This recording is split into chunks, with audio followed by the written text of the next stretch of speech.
Pues nuevamente, bienvenidos a esta clase, estimados alumnos de la Universidad Internacional Mesoamericana, en la carrera de Técnico Superior Universitario en Protección Civil, a la materia de simulacros y evaluación de daños en su etapa de planeación. Es un seguimiento a la clase pasada, la clase 3, esta es la clase 4. Vamos a seguir retomando algunos aspectos de la etapa de planeación de los simulacros, qué es lo que se debe de hacer, cómo se debe de planear, todo ese tipo de cuestiones, ya que como les comentaba, el hacer simulacros no es únicamente que a alguien le den ganas de hacer un simulacro, ¿no? Sino que todo requiere una planeación, algo previo que deberemos de ejecutar para que nuestro ejercicio tenga un buen resultado. Sí se pueden hacer simulacros sin previo aviso, pero eso es ya mucho después, en una etapa, se puede decir, superior. Ya una vez que dominemos las etapas con previo aviso, ya podemos después aspirar a realizar un simulacro sin aviso, únicamente con el aviso al responsable del inmueble o al jefe del inmueble. Entonces, vamos a comenzar esta segunda parte de la clase. Ya habíamos visto el contenido temático. El punto en el que vamos a iniciar hoy es el de identificación de zonas de menor riesgo, que es una de las zonas donde nos vamos a resguardar si no podemos salir, y aquí vamos a ver algunas cuestiones sobre eso.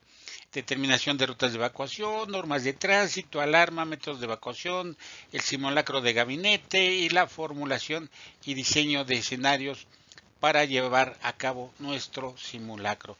Como pueden ustedes ver, no es tan fácil realizar un simulacro, y ustedes van a ver que un simulacro de gabinete tampoco es fácil de hacer, a pesar de que no es de carácter operativo, pero ahorita lo vamos a analizar.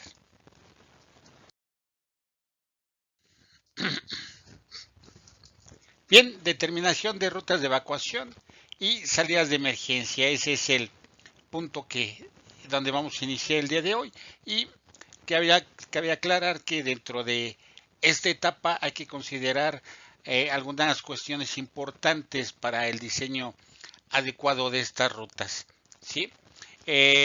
La NOM 002, condiciones de seguridad, prevención y protección contra incendio en los centros de trabajo. Una ruta de evacuación se define como el recorrido horizontal o vertical, es decir, a través de un solo nivel o bajando escaleras, o la combinación de ambos, ¿sí?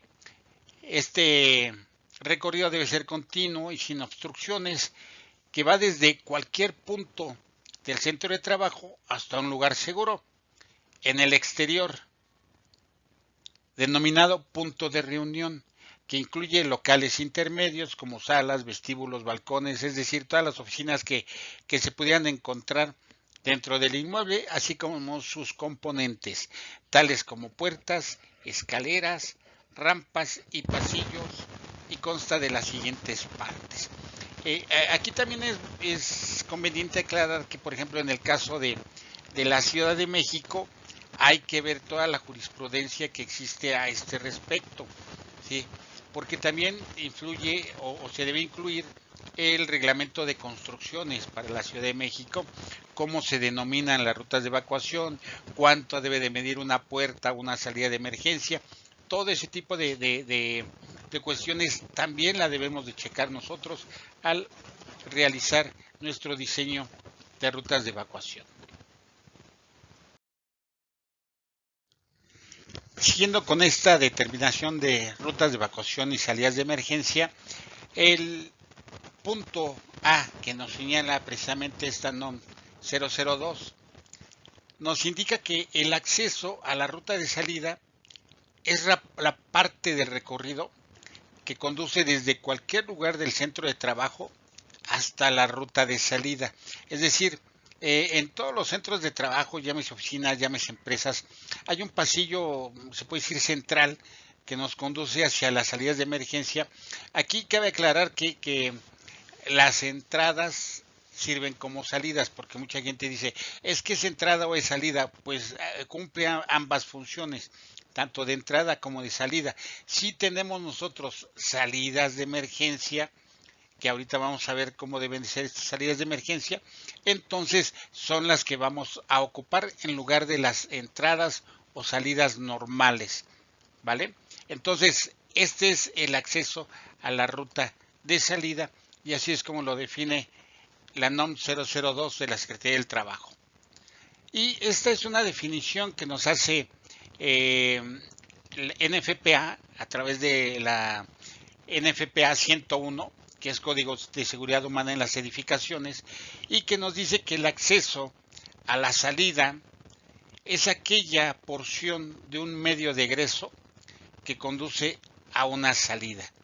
Es decir, la persona se encuentra aquí, como ustedes pueden ver, y lo que va a hacer es recorrer esto para llegar hacia una salida, que puede ser por esta parte o puede ser por esta parte, hacia la salida. Así es como nos lo define NFPA 101. Y aquí lo podemos ver, el acceso a la salida es del punto donde ustedes se encuentran, ¿sí?, hacia una salida, que en este caso, vuelvo a insistir, aquí vemos la salida. Esta es la que se sigue. Entonces, esto es como nos lo define NFPA 101. Aquí la NFPA 101 se las voy a enviar para que la lean. A pesar de que no es de aplicación obligatoria en México, nos ayuda a comprender algunas cosas y nos ayuda para que finalmente ustedes puedan con fundamentos, ¿sí?, determinar sus rutas de evacuación en cualquier instalación donde ustedes se encuentren, porque inclusive habla de hospitales, habla también de escuelas. Entonces, esta NFPA 101 es bastante. Bueno, pues siguiendo con el tema que nos compete, de la determinación de nuestras rutas de evacuación y salidas de emergencia, llegamos al punto B, que nos define nuevamente la NOM 002 de la Secretaría del Trabajo, y nos dice que la ruta de salida es la parte del recorrido que proviene del acceso a la ruta de salida, separada de otras áreas mediante elementos que proveen un trayecto protegido hacia la descarga de salida, y es decir, pasa a otro inciso que ahorita vamos a ver. Pero esta parte de la ruta de salida es precisamente esta, ¿no? Definiciones: salida, aquella porción de un medio de egreso separada de todos los demás espacios de un edificio o estructura mediante una construcción o equipamiento, según lo requerido para proveer un recorrido protegido hacia la descarga de salida. Y aquí lo vemos, esto es la ruta de salida. Ya venimos nosotros por esta parte, que era la salida, hacia nuestra ruta de salida. Y como vemos, está protegida. De hecho, en el argot de la gente que se dedica a los incendios, se dice que está compartimentada. Es decir, dentro de esta zona hay un cambio de presión para evitar que el fuego pueda penetrar, hablando de incendios. Hablando, por ejemplo, de sismos, también está compartimentada para que en caso de que el edificio se caiga, que ojalá y no pase nunca, las escaleras a veces pueden quedar exentas de cualquier riesgo, ¿sí? Por eso se pide que las escaleras de emergencia estén separadas y estén hechas de un material que puede ser aluminio o puede ser acero, en el caso hablando de sismos, ¿no? Entonces están compartimentadas para evitar cualquier riesgo hacia la población una vez que llega hacia esta ruta de salida. Y vuelvo a insistir, dependiendo de las circunstancias. Por ejemplo, si una vez que nosotros jerarquizamos nuestras amenazas, nuestros riesgos, si es el incendio es lo más probable que se tenga, bueno, entonces actuaremos en consecuencia. ¿Qué se puede hacer? Pues podemos poner paneles a prueba de fuego o con retardante de fuego para poder compartimentar allí y que no le pase nada a la gente. En caso, vuelvo a insistir, en caso de sismo, por ejemplo, un hormigón que sea más resistente, más resiliente. Por eso se habla actualmente de infraestructura resiliente, es decir, que ayude a que la gente pueda egresar de sus inmuebles y esté exenta de cualquier riesgo o peligro que los pueda amenazar.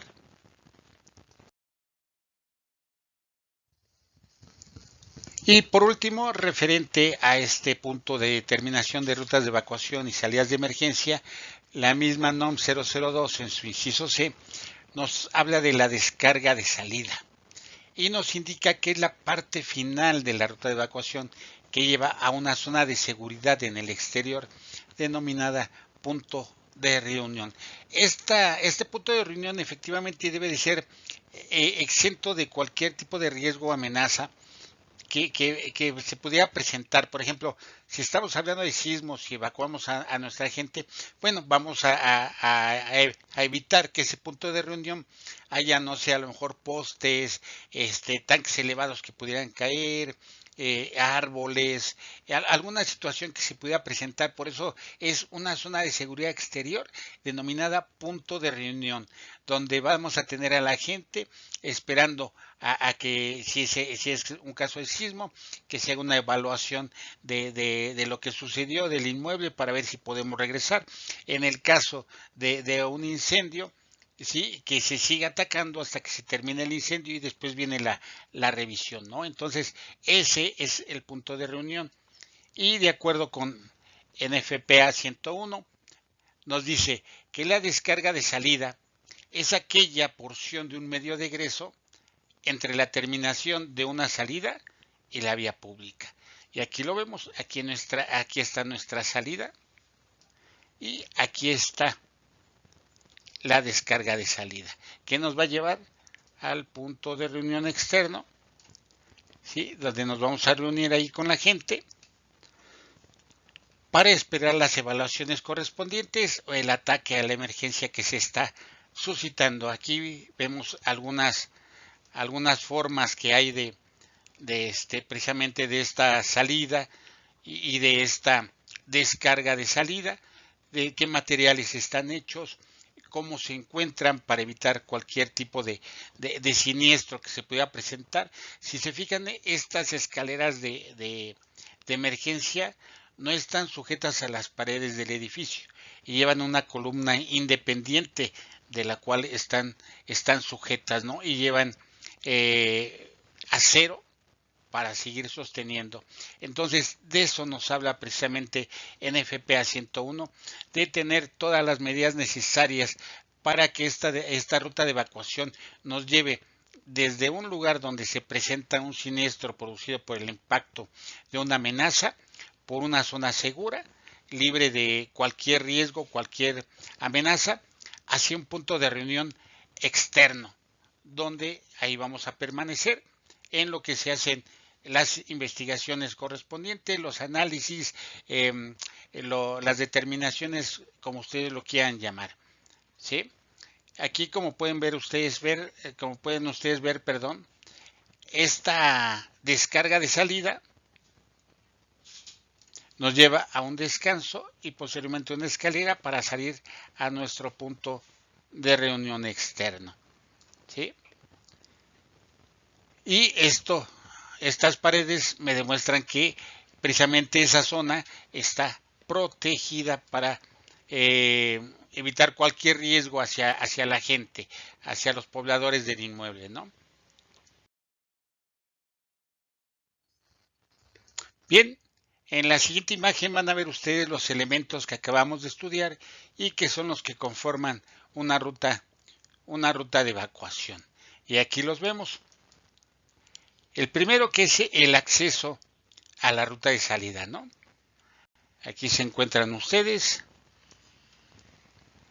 y aquí vamos hacia nuestra ruta de salida. Ese es el acceso a la ruta de salida. Aquí vemos la ruta de salida.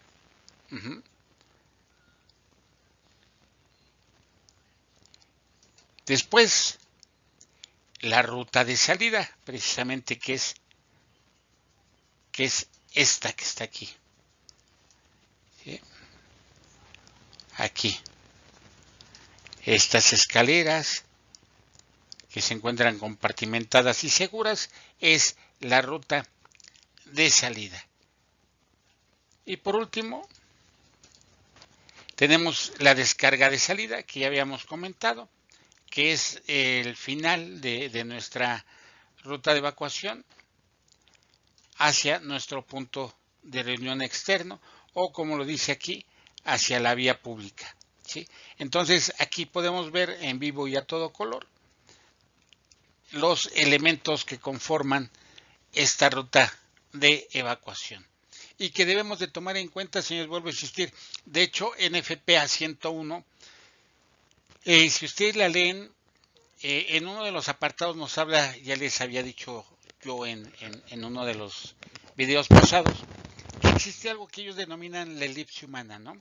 Donde decimos que la gente, o no decimos, sino es algo verídico, la gente no camina en línea recta. La gente tiene un cierto balanceo hacia la derecha y hacia la izquierda conforme van caminando. Y si hay personas con discapacidad que, por ejemplo, usen bastón o usen muletas, va a ser mucho mayor, ¿no? Este bamboleo hacia un lado, hacia el otro. Entonces ellos hablan de una elipse humana que nos ayuda a determinar el ancho de estas rutas de evacuación, de esta salida de evacuación, para evitar que en un momento dado pueda haber un roce o pueda haber un choque entre los cuerpos de emergencia que entran y el personal que sale para ponerse a salvo, ¿no? Entonces, lean esa NFPA. Pues bien, siguiendo con nuestro tema, vamos a ver también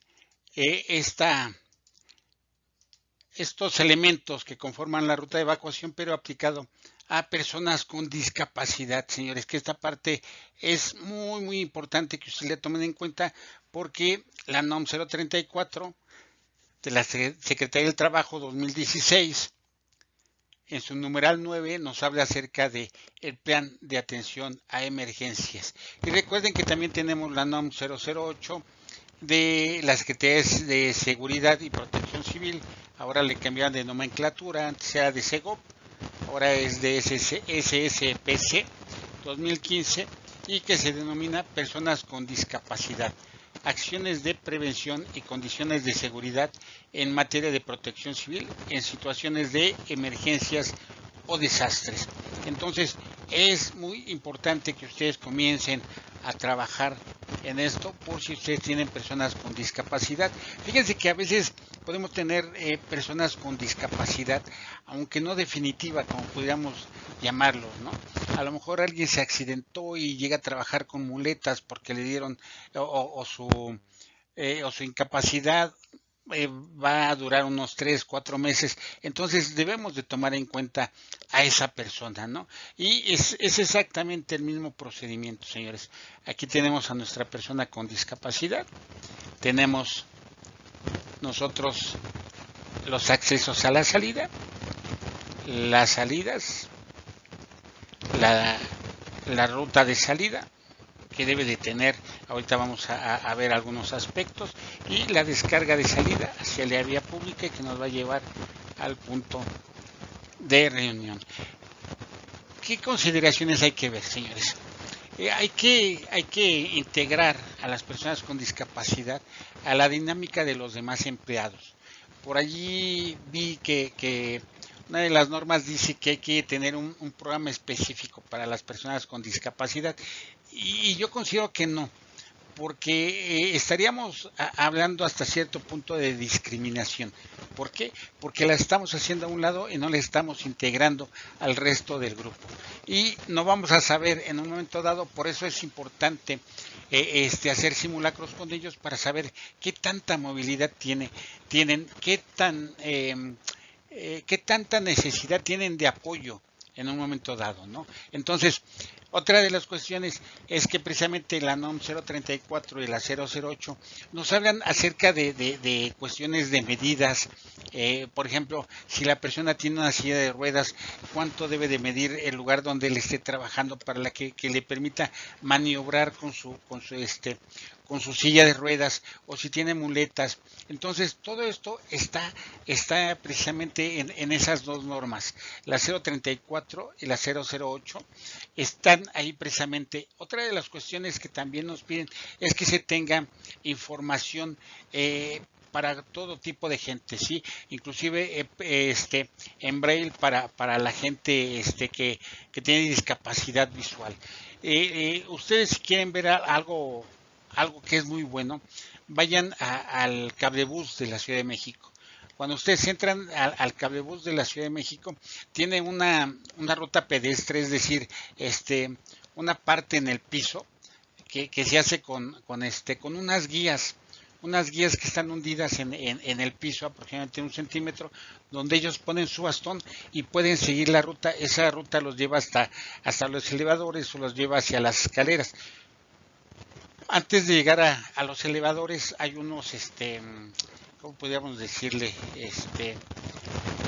Unas especies de mamparas donde hay información en braille, hay carteles informativos también de información con braille para que la gente sepa qué hacer. Y tenga indicaciones ahí precisamente dentro del cablebús. Entonces, el cablebús es un ejemplo de la integración de la gente con discapacidad a la dinámica del resto de la gente, ¿no? Entonces, vuelvo a insistir, aquí hay que tomar en cuenta algunos aspectos. Si llegamos a determinar que, por ejemplo, en caso de incendio, las personas con discapacidad no van a poder evacuar, o no vamos a poder llevar realmente hasta la descarga de salida, porque nos vamos a tardar más tiempo.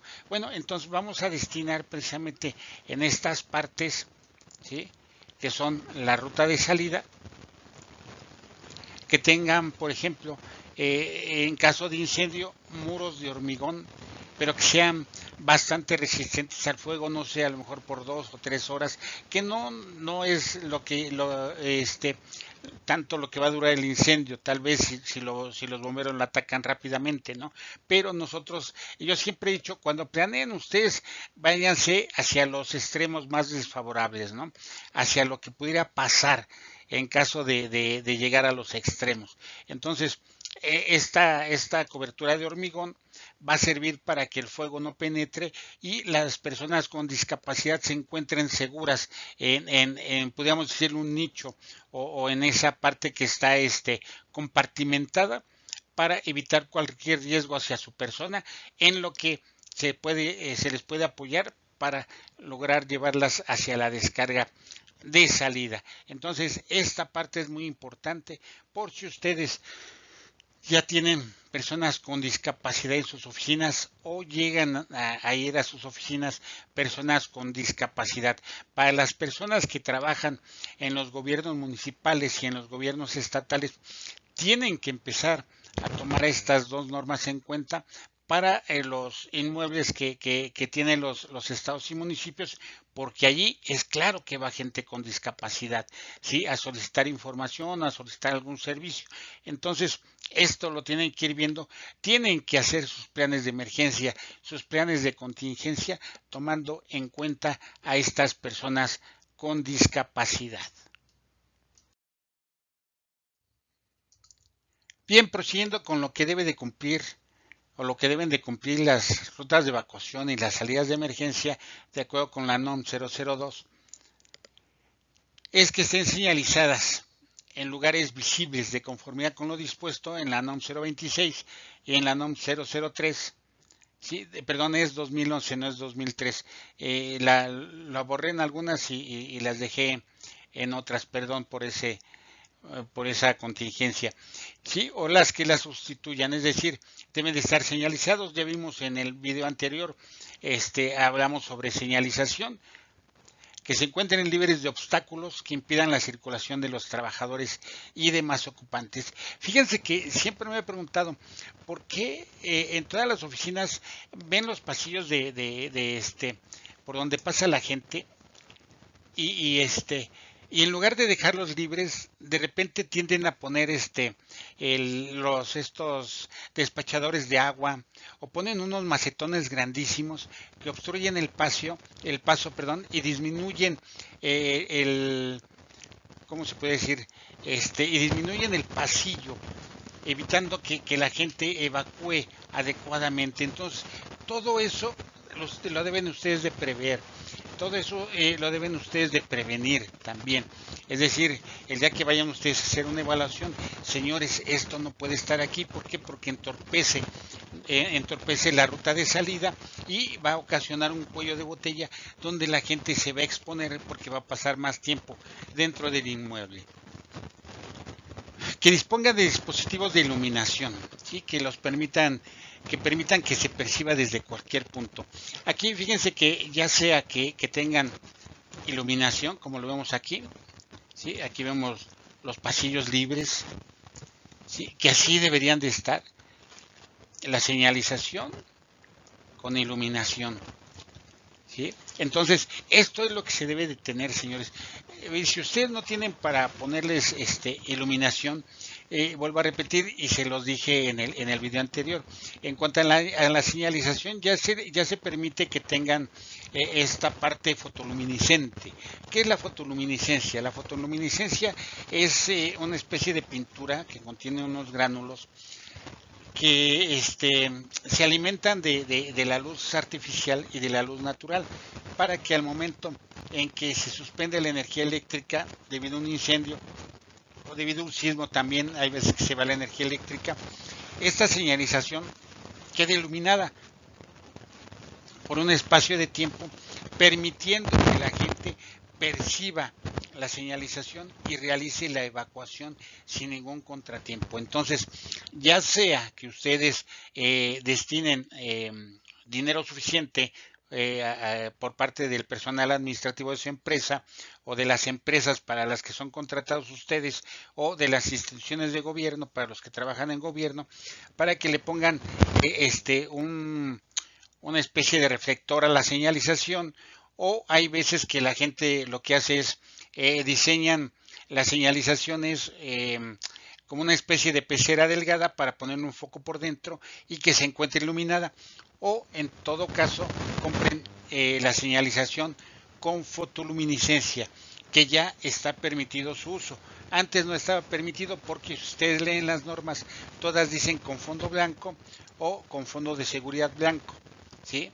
Y la fotoluminiscencia es amarilla, es un amarillo muy leve, pero antes no estaba tan normado, ahora ya se dice que se puede utilizar la fotoluminiscencia.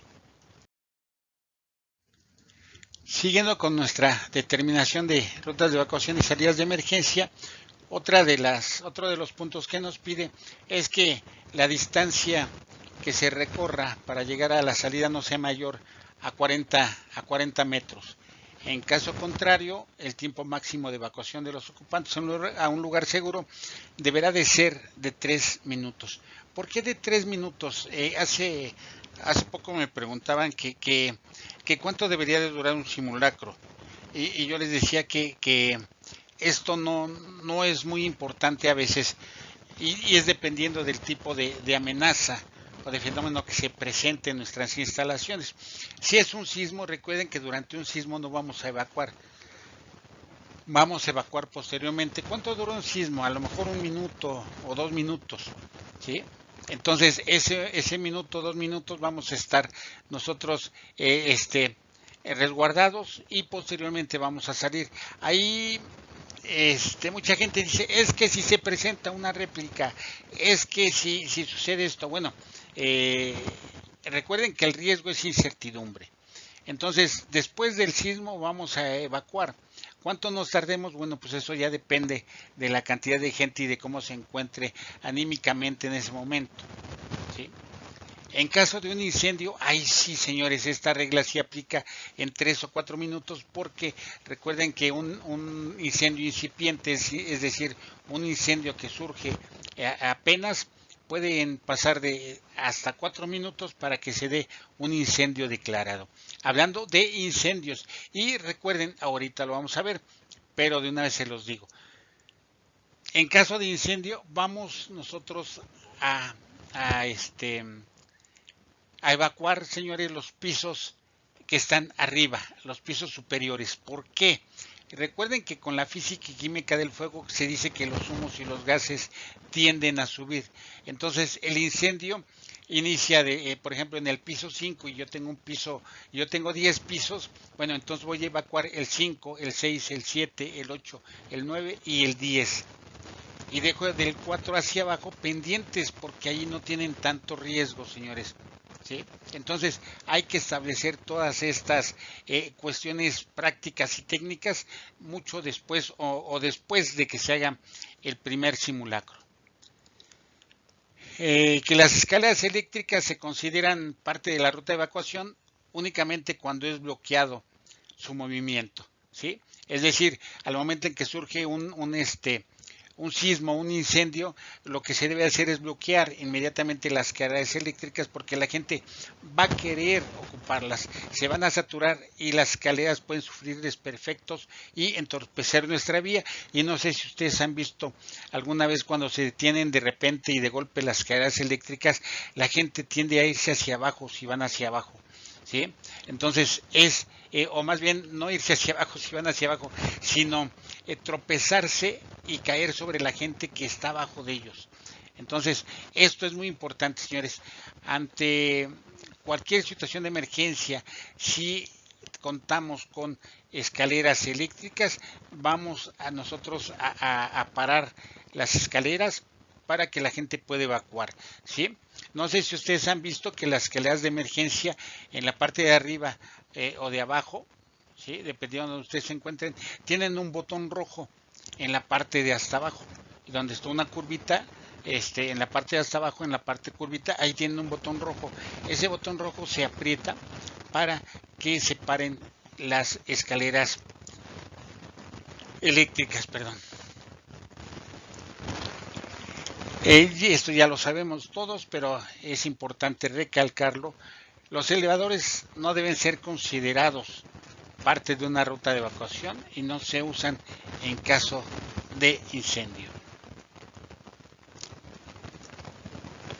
Y los desniveles o las escaleras deben de contar con señalización de acuerdo con las normas oficiales mexicanas que ustedes ya conocen, y que el recorrido de las escaleras de emergencia exteriores de los centros de trabajo de nueva creación, las ventanas, fachadas de vidrio o cualquier otro tipo de aberturas no representen un factor de riesgo en su uso durante una situación de emergencia o de incendio. Es por eso que debemos de tener mucho cuidado al diseñar nuestras rutas de evacuación. Las rutas de evacuación deben de estar exentas de cualquier riesgo, señores. Por ejemplo, yo cuando trabajé en el corporativo de Grupo Electra, en la entrada sobre Insurgentes, que da Insurgentes en la Torre 1, tenemos un techo en la entrada, un techo de cristal, señores. Entonces, ¿qué se hace ahí? Bueno, la gente baja hasta el primer nivel del estacionamiento para salir por ahí. ¿Por qué? Porque si yo lo saco por la planta baja, tienen el riesgo de que los cristales puedan caer. A lo mejor no cayeron durante el sismo, ¿sí? Pero pueden haber quedado sentidos y la gente o el paso de la gente, el movimiento que van a crear, las vibraciones pueden hacer que se venza y caiga sobre ellos. Entonces hay que tener mucho cuidado cuando ustedes diseñen sus rutas de evacuación. Sí, hay mucha gente que dice es que pasa por la cocina, pues imagínense, por la cocina pues hay mucho mayor riesgo. En caso de un sismo, por ejemplo, acuérdense que hay movimiento, las mangueras o las conexiones de gas pueden zafarse y pueden ocasionarnos un posible riesgo de incendio, señores. Vuelvo a repetir, hay que irnos hasta los extremos, es decir, hasta lo que supuestamente no podría suceder, hasta ahí debemos nosotros de llegar. Entonces, aquí ven ustedes que la distancia por recorrer hacia la salida, hacia la ruta de salida, aquí lo ven ustedes, ya se los pasé, no sea mayor a 40 metros, porque en todo caso debemos de evacuar en 3 minutos. Entonces, desde cualquier punto para llegar a la ruta de salida, debe de haber menos de 40 metros.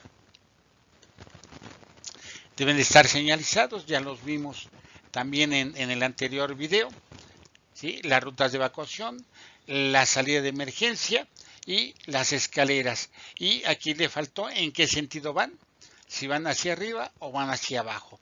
Sí, quizá esto les parezca a ustedes absurdo, pero por ejemplo, si estoy yo en el último piso, pues obviamente que las escaleras deben indicar hacia abajo, ¿no? O pueden indicar hacia arriba, pero ¿a qué subo a la azotea? Si es un incendio, voy a resultar afectado. Si es un sismo, también, porque si se cae el edificio, también se va a caer la azotea, señores. Entonces, aunque nos parezca demasiado obvio, la dirección de las escaleras tiene que mostrarse en la señalización. Bien, siguiendo con los puntos que debemos de cumplir para la determinación de rutas de evacuación y salidas de emergencia, tenemos el siguiente, que nos dice contar con salidas normales y o de emergencia que cumplan con las condiciones siguientes. Aquí dice y o. ¿Por qué y o? Porque hay veces que no se puede lograr esto. Por ejemplo, si ustedes han venido al centro histórico de la Ciudad de México, hay lugares que no permiten tener una salida de emergencia. ¿Por qué? Porque están tan pegados los edificios en las manzanas que no tienes lugar hacia dónde sacar esa escalera de emergencia o esa salida de emergencia. Entonces, allí es imposible. En edificios históricos, señores, no pidan ustedes salidas de emergencia porque está prohibido violentar cualquier sitio histórico, señores. ¿Sí? A lo mejor si quieren por la azotea y hacer una ruta de salida con escaleras de emergencia lo pueden hacer, pero ninguna parte de un inmueble considerado histórico, ¿sí? Por ejemplo, se puede violentar. Es más, ni siquiera se puede colocar señalización a veces, ¿sí? Tienen que solicitar permiso al INVA, ellos realizan un análisis y determinan si ustedes pueden poner o no pueden poner señalización. Y se los digo para evitar que el inmueble pueda resultar multado o inclusive ustedes por no saber. ¿Sí? Dicen que el no saber la norma no los exime de su cumplimiento. ¿Vale?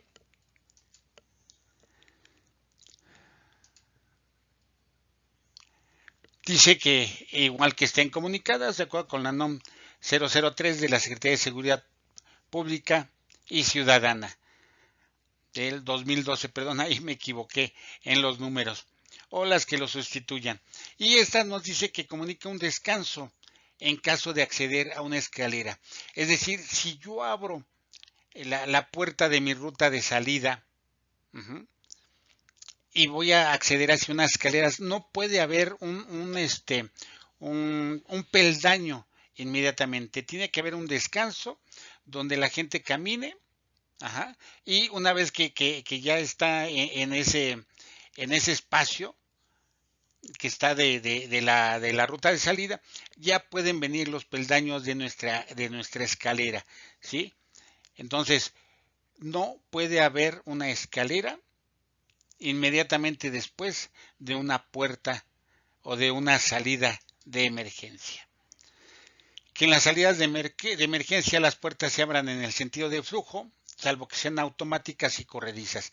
Es decir, esta parte es muy importante porque he visto en algunas ubicaciones puertas que abren hacia adentro. Es decir, yo voy saliendo, llego a la puerta, abro y tengo que retroceder, lo cual va a hacer que mi ruta de evacuación tarde más tiempo, ¿sí? Entonces lo que debe de hacerse es que abran hacia afuera. Es decir, yo llego, a lo mejor abro la perilla o muevo la perilla para que se abra la salida y nada más boto la puerta y la puerta se abre. Y hay algunas instalaciones donde se les pone un pequeño tope que precisamente ustedes al aventarlas ese tope cae inmediatamente en cuanto se abate la puerta cae ese topecito y precisamente evita que la puerta se pueda cerrar y la gente fluye de manera normal. Entonces las puertas deben de abrir en el sentido del flujo, a menos que sean automáticas, esas ya saben, se abren casi siempre hacia los lados, que son corredizas porque no he visto yo una, sí, bueno, sí he visto en algunos lados puertas que abren también hacia adentro, aunque sean automáticas. Entonces, si ustedes localizan esto, hay que decirles que esas puertas deben de abrir hacia el sentido del flujo. Que las puertas sean de materiales resistentes al fuego. ¿Sí? Esta parte es muy importante y sobre todo en lugares donde el riesgo de incendio sea alto o donde se tengan materiales inflamables o explosivos. Y esta parte es muy importante, señores, sobre todo en inmuebles de varios pisos que se tienen lugar donde el personal de intendencia deja las sustancias que utilizan. Hay sustancias químicas que reaccionan con el fuego y que la gente de intendencia usa, señores. Entonces hay que tener mucho cuidado con eso, hay que hacer un análisis adecuado y en un momento dado, el lugar donde se encuentren esos productos, poner barreras de fuego para evitar que si el fuego ocurre en el interior de estos espacios no se pueda esparcir hacia el exterior. Que las puertas de emergencia permitan o tengan un mecanismo ¿sí? de empuje que por lo regular se llama barra de pánico, es decir, yo voy corriendo o voy saliendo rápido, señores, por la emergencia que hay, y no voy a tener tiempo a lo mejor para abrir, ¿no? Con la mano la perilla. Entonces lo que hago es chocar con esa barra, que precisamente es una barra grande, choca con un mecanismo de apertura e inmediatamente la gente sale. Por eso se llaman barras de pánico, porque la gente sale asustada, sale presionada por la emergencia que está sucediendo. Ellos llegan, chocan contra esa barra y se abre inmediatamente. ¿Sí? Alguna gente dice, no, es que las tenemos que tener cerradas porque la gente sale. No, señores, ¿por qué? Porque también se les debe de dotar con con un sistema de alarma.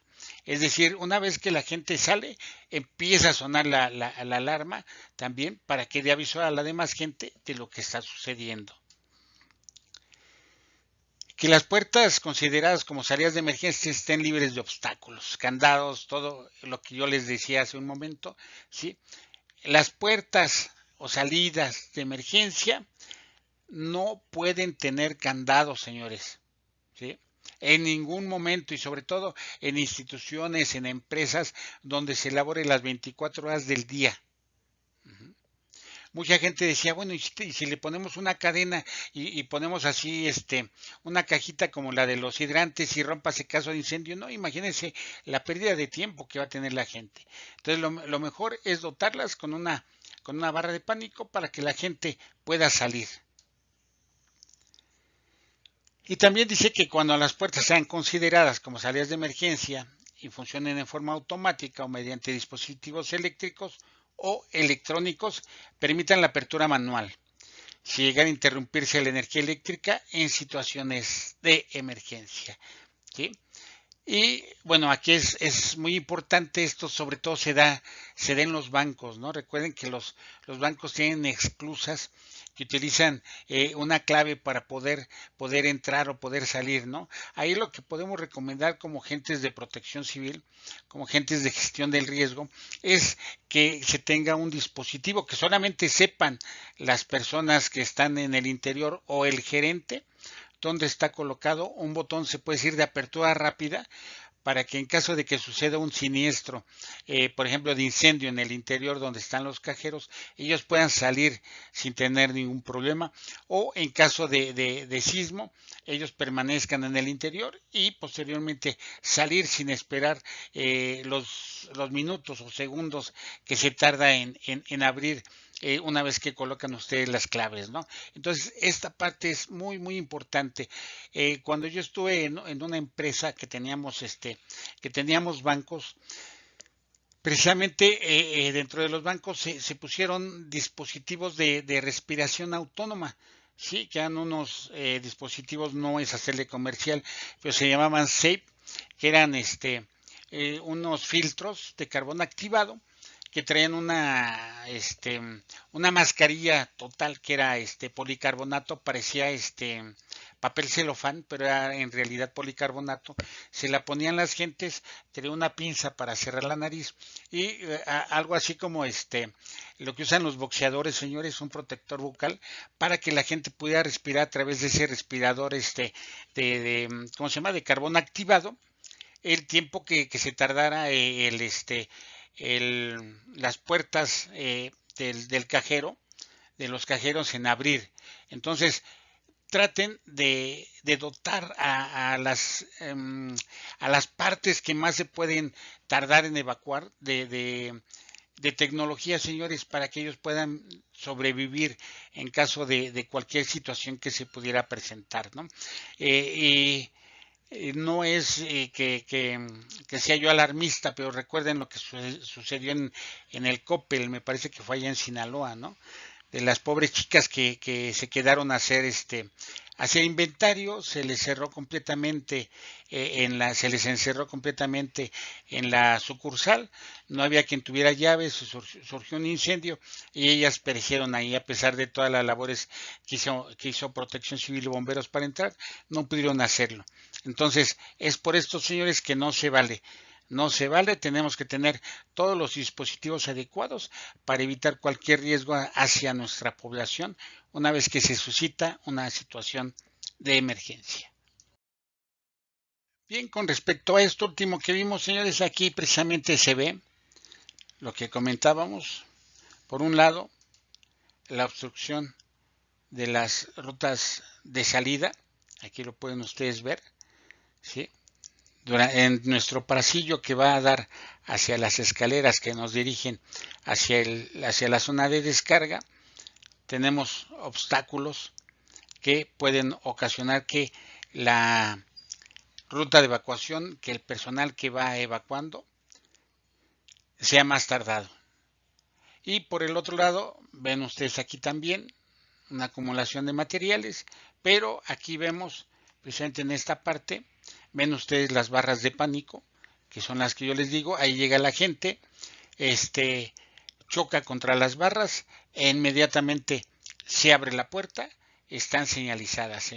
Y aquí pueden ustedes ver también la protección de los medios de egreso, los que les decía yo, las puertas, los muros cortafuego, las barras antipánico, todo con lo que debe de contar una buena protección para los medios de egreso, por si es necesario que personal con discapacidad, o a lo mejor no con discapacidad, sino también personas comunes puedan resultar dañadas, a lo mejor si bajan al siguiente piso, ¿no? Entonces, toda esta protección debe de ser, señores, a veces escatiman las empresas, los gobiernos en dotar a sus inmuebles de algo seguro, y cuando vienen las emergencias, pues bueno, se suscitan muertes o daños a terceros, y mucha gente dice, bueno, es que para eso existen los seguros, ¿no? Pues sí, para eso existen los seguros, pero ¿ustedes creen que haya dinero suficiente para pagar una vida? Sobre todo la vida de una persona, sea hombre, sea mujer, que es cabeza de familia. Creo que no. Creo que no vale la pena. Ajá, creo que no vale la pena exponerlos, aunque se tengan seguros o seguros de vida, señores. Entonces hay que dotar a nuestras instalaciones, a nuestras instituciones, a nuestras oficinas de protección en los medios de egreso. Este manualito les voy a dar la dirección donde ustedes la pueden ver, y si están registrados en esa página los pueden bajar. Es de la Organización Panamericana contra Incendio, que es el símil de la NFPA, pero para Latinoamérica y los países de habla hispana. Bien, vamos a hablar ahora de las normas de tránsito para la evacuación. Para lograr una adecuada evacuación en caso de una emergencia o en caso de que se tenga que hacer un simulacro, debe de haber normas de tránsito para poder realizar nuestra evacuación, y esto va a depender de la situación que se presente y del estudio previo que ustedes hayan hecho de sus instalaciones. Fíjense, por ejemplo, aquí nos dice NFPA 101, evacuación por fases.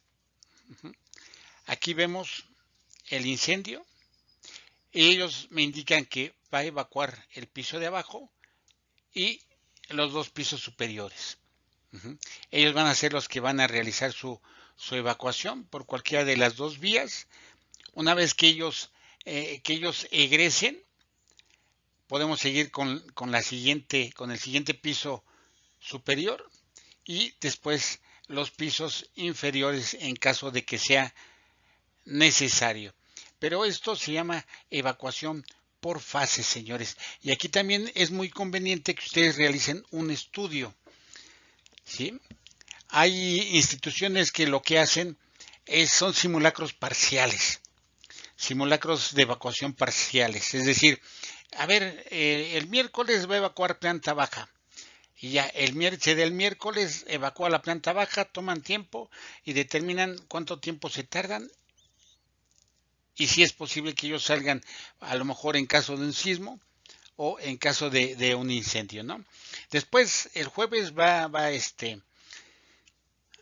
hacer el ejercicio de evacuación del piso 1, después del piso 2 van ustedes tomando los tiempos que se tardan, señores, para que al momento de que se suscite una situación real o vayan ustedes a hacer un simulacro, recuerden que los simulacros también, luego lo vamos a ver, pueden ser totales o pueden ser parciales. Entonces, las evacuaciones pueden ser por fases, como aquí lo vimos, primero algunos pisos y después los siguientes de acuerdo al tipo de emergencia.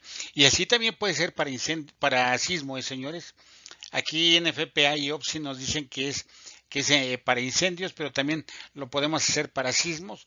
Una vez que ustedes evacúan un inmueble, fíjense, puede decir, por ejemplo, en este caso tenemos dos rutas de salida. Entonces pueden decir ustedes, los pisos pares van a evacuar por la ruta 1 y los pisos nones por la ruta 2. Y de esa manera, señores, ustedes evacúan por fases sin que la gente se aviente, sin que la gente retrase la evacuación. Y después tenemos la evacuación simultánea, ¿sí? En donde está aquí en donde está aquí el incendio, y de todos modos evacúan todas las gentes.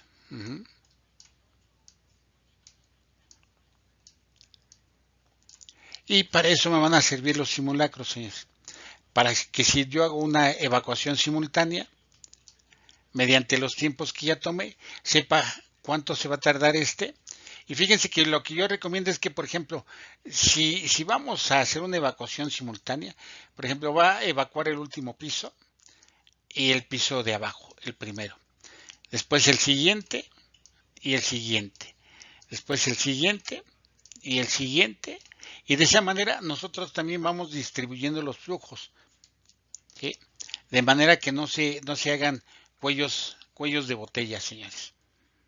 Entonces, estas son algunas de nuestras normas de tránsito. Ahorita vamos a ver otras que nos marcan precisamente para evitar cuellos de botella o apoyo que se pueda presentar.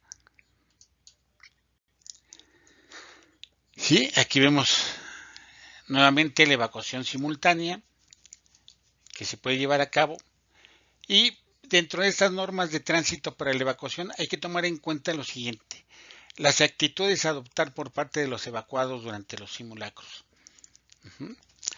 Desde que ustedes hacen sus simulacros, señores, se van a dar cuenta cuáles son las personas que me pueden causar un conflicto. Y un conflicto no porque sean conflictivas, sino porque se pueden presentar situaciones psicológicas que pueden ir desde pánico total hasta histeria o inclusive agresión. Entonces, durante la evacuación se deben tomar mucho en cuenta este tipo de actitudes. Por ejemplo, después del sismo del 85, señores, mucha gente no era capaz de subir a sus oficinas, por lo que se tuvo que bajar las oficinas hacia pisos inferiores para que la gente pudiera trabajar adecuadamente, porque habían se quedado psicológicamente impactados por el sismo del 85, señores. Entonces, a eso nos referimos con las actitudes que pueden adoptar los evacuados. Coordinación de los tiempos de salida de acuerdo a las características de las rutas de evacuación, señores. Por eso es imprescindible que las rutas de evacuación se encuentren libres de obstáculos siempre, siempre. Aunque las brigadas son emergentes. ¿Por qué emergentes? Porque emergen, válgame la redundancia, cuando se suscita la emergencia. Entonces, aunque las brigadas son emergentes, hay labores que tienen que hacer de manera preventiva. Por ejemplo, las brigadas de evacuación diariamente o a lo mejor cada tercer día deben de pasar por las rutas de evacuación de todo el edificio o en sus pisos y determinar que no hay nada que pueda obstruir su paso. ¿Sí? Solo que aquí hay que tener mucho cuidado, señores.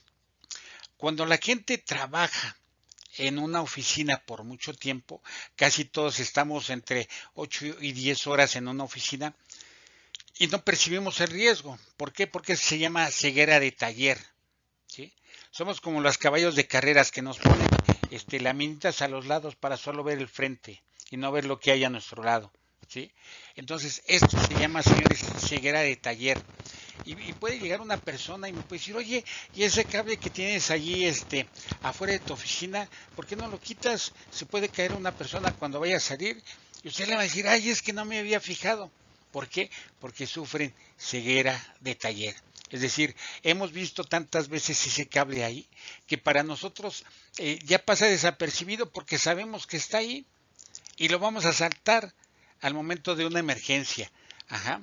Entonces, es muy importante, señores, que esta revisión de las rutas de evacuación sea en pisos diferentes. Es decir, si estoy en el piso cuarto, me paso al quinto o me paso al sexto. Si estoy en el quinto, me paso al primero o así. ¿Para qué? Para que puedan realmente hacer una detección adecuada de situaciones que pudieran ocasionar una lesión o pudieran hacer crítica a la salida al momento de una evacuación, sea en una situación real o sea en un simulacro. ¿Sí? En base a los tiempos, elegir la forma que se realizará la evacuación de acuerdo a las estrategias de evacuación ya estudiadas. Y es evacuación simultánea o evacuación parcial, como lo vimos, dependiendo de los tiempos y dependiendo de lo que ustedes quieran lograr. Y por último, la coordinación en la salida. Recuerden que siempre debe de haber una persona que acompañe a la gente de evacuación, una persona que acompañe a los demás compañeros para evitar que puedan sufrir o se puedan perder, porque a veces hay gente que a lo mejor no conoce los demás pisos, señores, pero para esto va a estar la gente de evacuación que sí conoce, que sí sabe, y en caso de que alguna ruta esté obstruida, él sabe por dónde se puede salir, ¿vale? Entonces debe de haber una coordinación en las salidas. Una regla no escrita, señores, pero que siempre se le dice a la gente, es que las personas evacuadas deben de circular del lado derecho, ya que los brigadistas y apoyos externos usarán la extrema izquierda. ¿Sí? Y es donde casi siempre la extrema izquierda es donde hay barandal, ¿no? Y para que la gente, por ejemplo, los bomberos que van subiendo con mangueras se puedan sujetar del barandal, o las o el personal que lleva extintores, todo ese tipo de cuestiones. Entonces, regla no escrita: el personal que está siendo evacuado por el lado derecho y los apoyos externos por la extrema izquierda. Nuevamente aquí se deberá prestar atención especial a las personas con discapacidad. Y es por eso que ya les había hablado yo en el video anterior, que debemos de llevar un registro precisamente de estas personas con discapacidad, tanto que trabajen en la empresa como visitantes que se podrían presentar. Y también, de hecho, esto lo pide la legislación en la Ciudad de México, conformar un grupo de apoyo especial a personas con discapacidad, que van a ser adiestrados en la respuesta al momento de una situación de emergencia, de cómo deben abordar a los diferentes tipos de discapacidad, sea intelectual, sea física, sea psicológica, dependiendo de la situación que se pueda presentar. Va a ser la forma en que ellos van a abordar a estas personas con discapacidad. Entonces, todo esto, señores, es algo que debemos contemplar cuando ustedes dicten las normas de tránsito para la evacuación del personal que se encuentra en las instalaciones, y poder llevar a cabo una evacuación rápida y efectiva, sin poner en riesgo a la población. Integrar, como les decía yo, en lo posible a las personas con discapacidad en los ejercicios para determinar su movilidad y apoyos necesarios en caso de una situación real de emergencia. Hay gente, y yo me he topado con este tipo de gentes, que casi la mayor parte se la pasan en silla de ruedas, pero fíjense, también he visto que de repente se levantan y utilizan muletas, o los que se llaman bastones que utilizan las personas que tienen polio, esos que van sujetos a los brazos con agarraderas en las manos, ¿sí? Y se pueden desplazar. Entonces, ustedes véanlo con la gente. Si tienen gente en silla de ruedas, díganle, oye, en el momento de una emergencia, ¿cómo te puedes desplazar? ¿Necesitamos mover tu silla de ruedas? ¿O puedes, te podemos ayudar a levantar y utilizar muletas o algún otro tipo de aditamentos? O incluso te podemos llevar en silla de manos para poder evacuar. Entonces, eso lo van a determinar ustedes a través de esta integración de las personas con discapacidad a su dinámica de evacuación.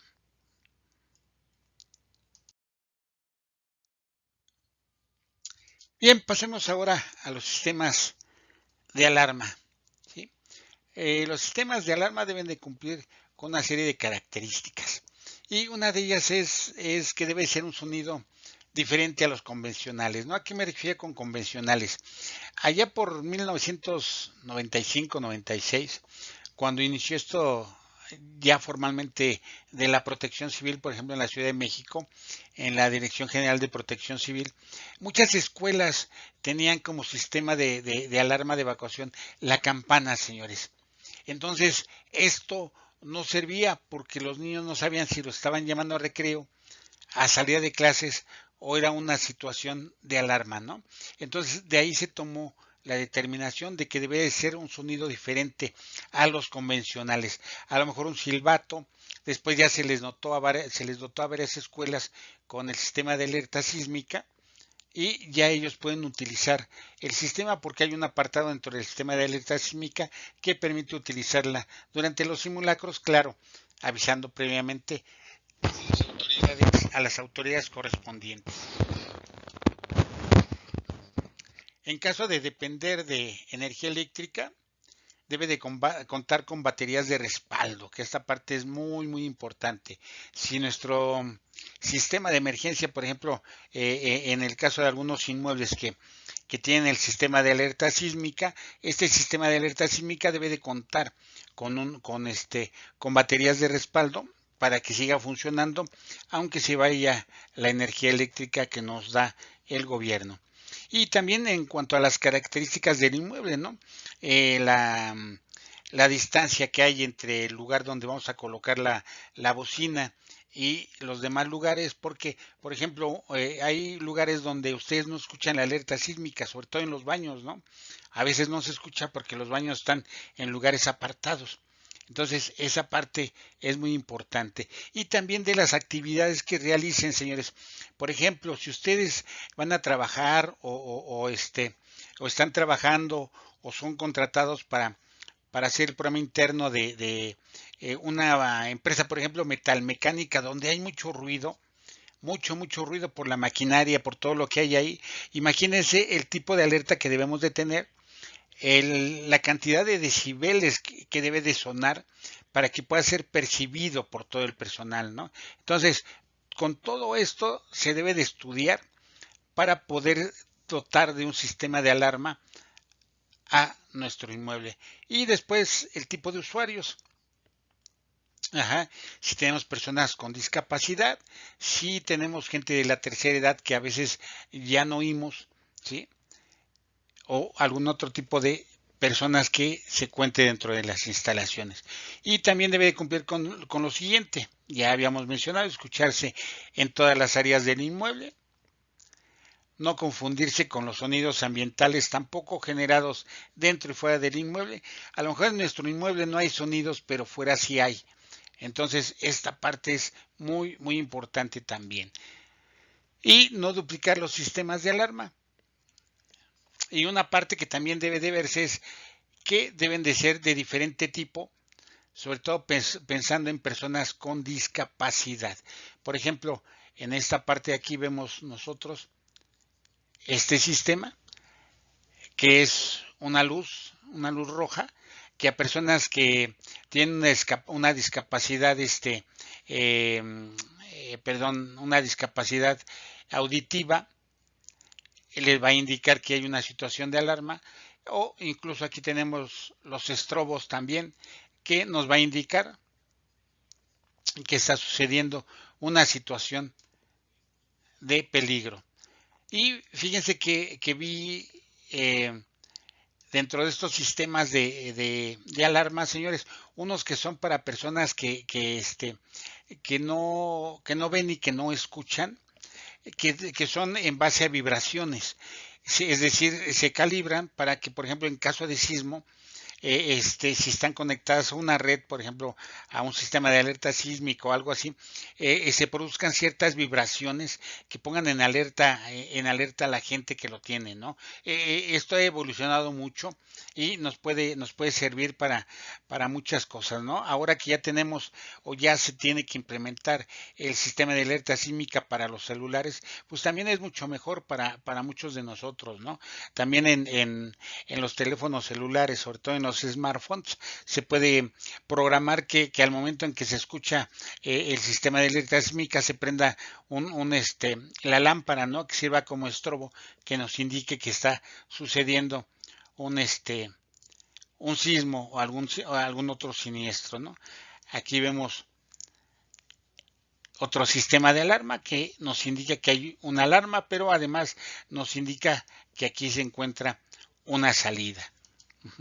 O en un momento dado, recurrir a lo rudimentario y que son simplemente silbatos, ¿no?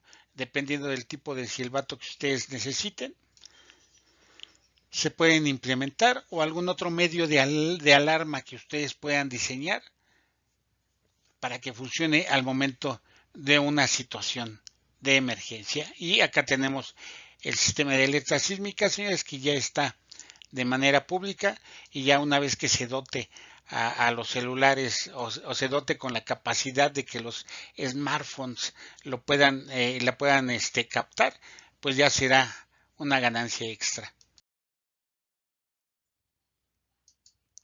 Bueno, y llegamos a esto que es la formulación de la hipótesis del simulacro, ujú, en donde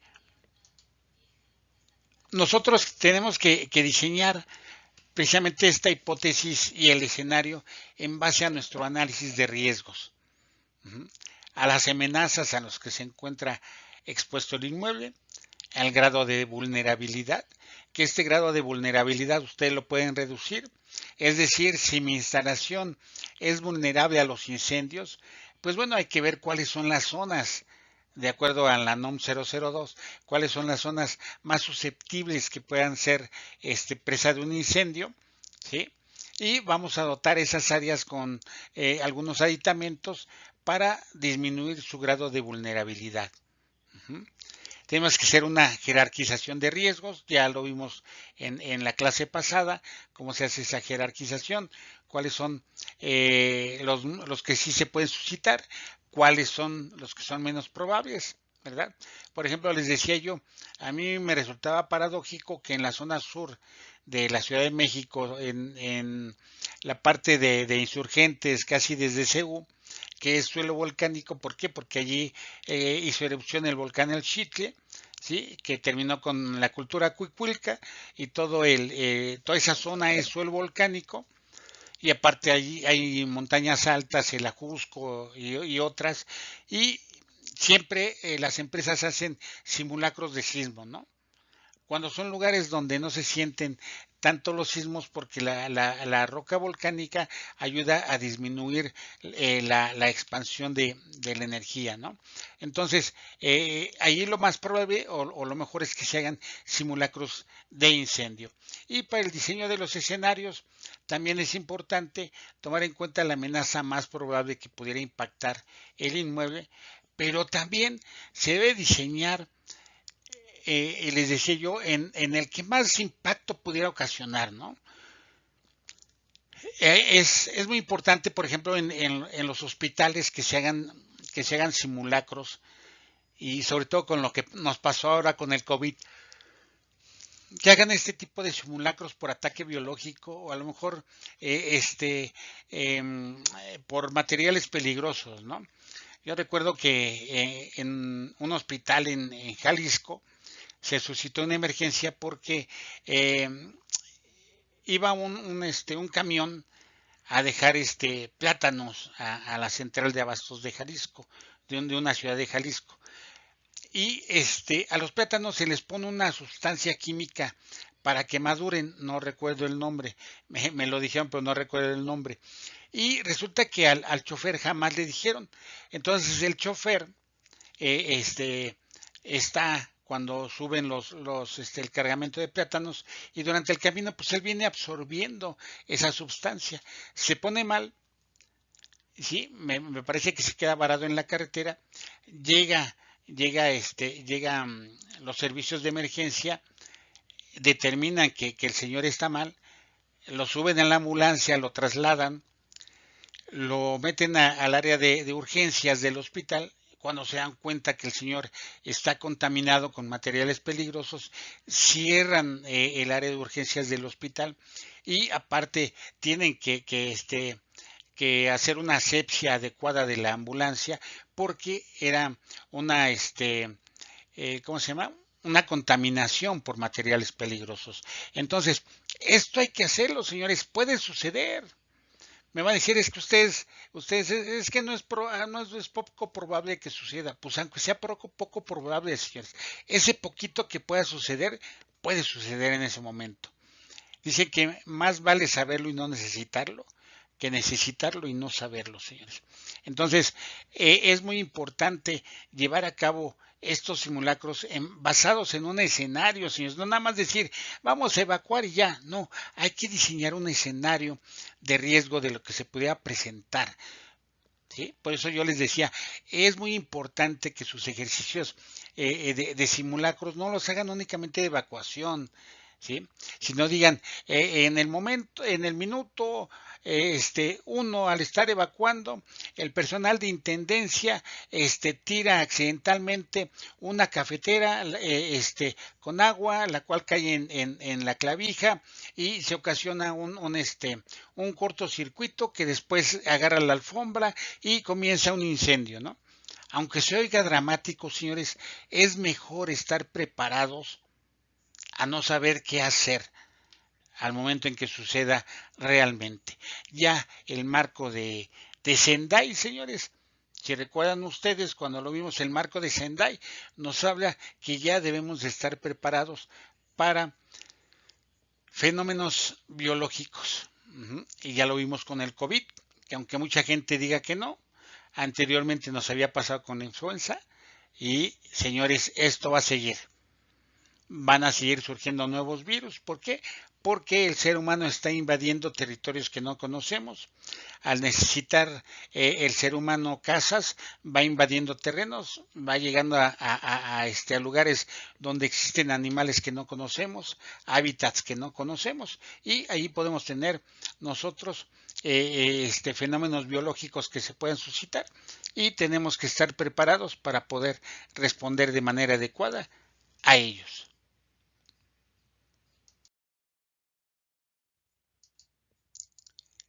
Y aquí vamos a ver cómo se hace un ejercicio de gabinete en nuestras instalaciones. Empezamos con la planeación, como siempre, establecer un objetivo. ¿Cuál es el objetivo de nuestro ejercicio? ¿Sí? Formación del equipo de gestión del ejercicio. ¿Qué es gestión? Pues es la administración del ejercicio, ¿no? El que va a llevar a cabo la planeación, el que va a llevar a cabo la parte operativa, la parte de la evaluación, qué formatos se van a utilizar, para qué nos van a servir, cómo va a ser la evaluación. Todo ese tipo de cosas lo tiene que ver el equipo de gestión del ejercicio. Definir el plan del proyecto. Recuerden que no hacemos las cosas solamente porque sí.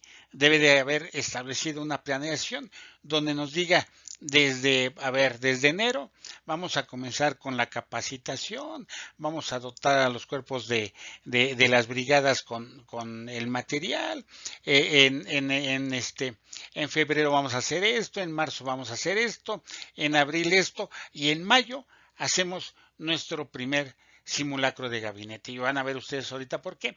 Identificar a los participantes. ¿Quiénes van a ser los que van a participar en el ejercicio de gabinete? No en el simulacro operativo, en el ejercicio de gabinete, que casi siempre deben de ser los jefes de las brigadas, el jefe del inmueble, el administrador o el coordinador general. ¿Sí? Definir la estrategia de evaluación, qué puntos son los que se van a evaluar durante el simulacro de gabinete. Gestión administrativa y logística, es decir, si se necesita algo para llevarlo a cabo y cuáles son los puntos que se van a seguir o la logística que se va a seguir. ¿Sí? Después, desarrollo del material. Revisar la ficha técnica, es decir, qué vamos a necesitar. El contexto del ejercicio, sobre qué lo vamos a hacer, sismo en las oficinas generales, sismo en la bodega de materias primas, o qué es lo que vamos a hacer. Desarrollar el planteamiento del problema y del escenario, lo acabamos de ver. Debemos de diseñar un escenario, aquí sí es muy hipotético, aunque real, aunque basado en la realidad, hipotético porque lo vamos a desarrollar únicamente en gabinete sin la parte operativa.